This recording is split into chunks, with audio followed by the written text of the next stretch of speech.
जय मसीह। वापस एक और बार इस प्रकार के वीडियो संदेश के साथ आप लोगों के घरों में आने का मौका जो आपने मुझे दिया गया है, मैं प्रभु का मैं धन्यवाद देना चाहता हूँ। बहुत ही खुश हसीन समय को मैं यहाँ पे महसूस कर रहा हूँ।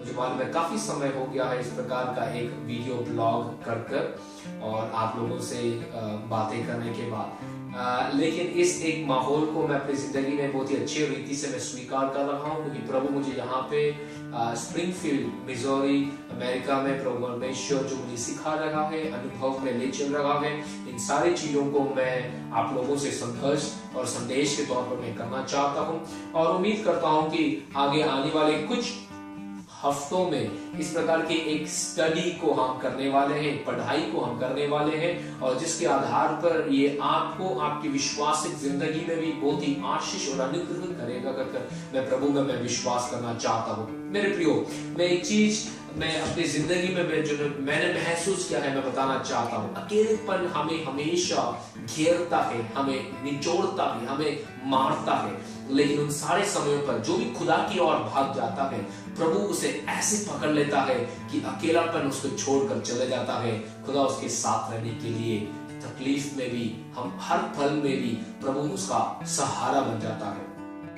आज मैं आपके सामने एक ऐसे विषय को मैं ले आना चाहता हूं और उम्मीद करता हूं कि आगे आने वाले कुछ दिवसों में ये एक क्लास के तौर पर हम करना चाहते हैं। मेरे प्रियो, दूसरी राजाओं की किताब दूसरी अध्याय 19वीं वचन में हम बड़ी अच्छी एक संदेश को देखते, कहानी को देखते हैं जहां पर एलिशा भविष्यवक्ता के बारे में बताया गया है। मुझे बहुत अच्छा लगने वाला एक कैरेक्टर है एलिशा भविष्यवक्ता। यहाँ पे एलिशा भविष्यवक्ता इस समय पर एलिया नबी को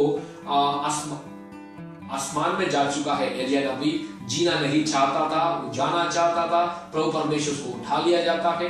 उस समय उसके बाद एलिशा भविष्यवक्ता वापस आता है।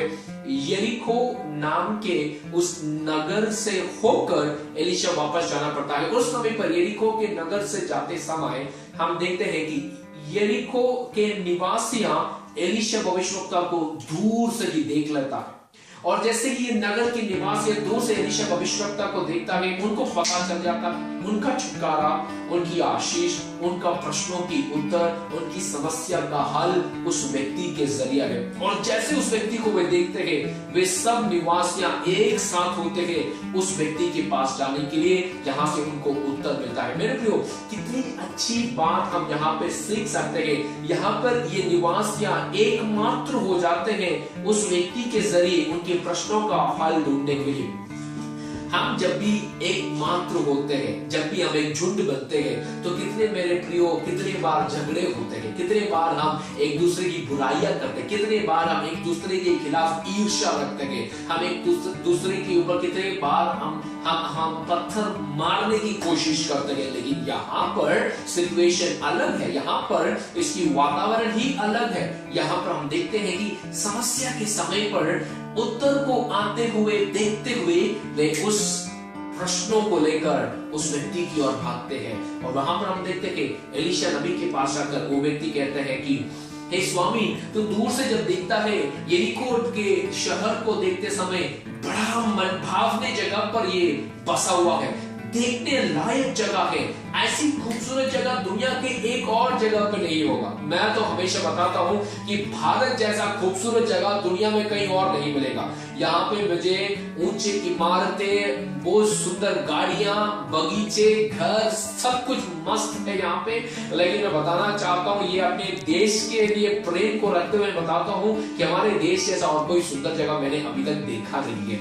लेकिन साथ ही साथ यहाँ के निवासियों की तरह एक और समस्या मैं बताना चाहता हूँ कि भारत दिखता बड़ा अच्छा है बाहर से, लेकिन अंदर की सिचुएशन केवल हम लोगों को ही पता है। अंदर जो रहता है केवल उनको मालूम है अंदर की समस्या क्या है। घर तो बाहर से बड़ा अच्छा दिखता है, लेकिन घर के भीतर की समस्या केवल घर के निवासियों को ही मालूम है और किसी को नहीं। यहाँ के निवासियों को इनकी समस्या मालूम था। ये अपनी समस्याओं को समस्त रीति से लेकर एलिशा के पास आकर कहते हैं, नबी, हमारा देश बड़े मनभावनी जगह पे स्थिर है, स्थापित है, लेकिन यहाँ की जो पानी है इसमें जीवन नहीं है, ये मारने वाली पानी है। यहाँ पे जीवन है ही नहीं। और उसके बावजूद हम यहाँ पे देखते हैं कि ये मनुष्य एलीशा भविष्यवक्ता के पास रोककर अपनी समस्या को बताते समय एलीशा भविष्यवक्ता उनसे कहता है, जाओ मिट्टी का एक बर्तन, नया प्याला मेरे लिए ले आओ और उस नए बर्तन में थोड़ा सा नमक डालकर तो मेरे पास ले आना। मेरे प्रियो, दो चीज मैं आपको आज यहाँ पे बताना चाहता हूँ, उसके बाद और दो चीजें मैं अगले वीडियो ब्लॉग में बताऊंगा। पहली बात, सच्चे मनुष्य परमेश्वर के पास जाते हैं जब उनके पास समस्या रहता है। दूसरी बात, जब प्रभु तुम्हें कुछ बताता है तो वो उत्तम रीति से उसी ही समय उसी ही प्रकार से प्रभु परमेश्वर के लिए करने पाए। मिट्टी का बर्तन लाने के लिए बोला है तो मिट्टी का ही लाना चाहिए। आप तब नहीं बोलना प्रभु दूसरा बर्तन है, वो बर्तन है, ये बर्तन है, वो लाऊंगा, ये नहीं चाहिए मेरे प्रभु को। प्रभु ने जो बोला, परमेश्वर के दास ने जो कहा, वैसा ही करने के लिए तैयार हो जाओ। जो कोई व्यक्ति इस कलाम के अनुसार अपने जीवन को ले चलते हैं, जो ये करता है, उसकी जिंदगी में आशीष होता है। एलीशा बताता है कि मिट्टी का बर्तन ले आओ, थोड़ा नमक ले आओ। व्यक्ति लोग उसे ले आते हैं, अनुशासन करते हैं, उनको आशीष मिली है। आज मैं आपको क्या बताना चाहता हूँ, काफी बार ये मिट्टी की बर्तन हमारे जीवन को दर्शाता है। आज हम प्रभु परमेश्वर से कहना चाहेंगे, प्रभु मुझे एक नए तौर के आप बनाने पाए, नई अनुभव मुझे चाहिए, एक नया हृदय मुझे चाहिए, एक नई रीति से मुझे तो ले चलने के लिए हम प्रभु परमेश्वर से प्रार्थना करेंगे। मैं आपके लिए प्रार्थना करना चाहता हूँ इस समय पर। हमारी मनुष्य, हमारे शरीर, हमारी आत्मा को नवीन करने के लिए हम प्रभु परमेश्वर से प्रार्थना करें। क्यों नहीं, यदि आप जहां कहीं पर भी हो, मेरे साथ यदि आप अपनी आंखों को बंद करेंगे तो मैं आपके लिए समय पर प्रार्थना करना चाहता हूँ। खुदावंद, हम आपके चरणों में आते हैं, हम आपके बच्चे हैं। पिताजी, हम कहीं पर भी भटक जाए, आखिर हमें आपके पास ही आते हैं, क्योंकि आप में वो आशा, वो मुक्ति हमारी जिंदगी में हमें मिलती है।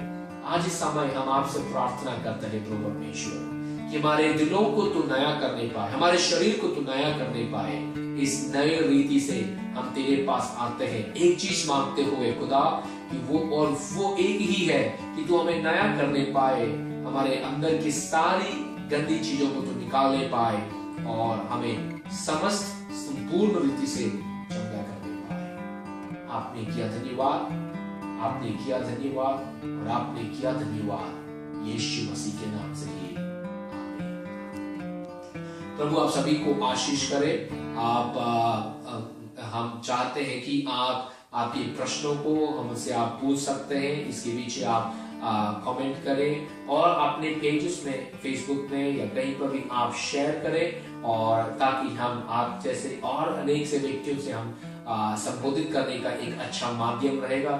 इस संदेश को मैं हिंदी और इंग्लिश में मैं ले रहा हूँ, तो जो भाषा आपको सुविधा के अनुसार अच्छा लगे आप उस भाषा को आप स्वीकार कर सकते हैं। प्रभु आप सभी को आशीष करे। वापस मैं आपको जरूर अगले हफ्ते मिलूंगा।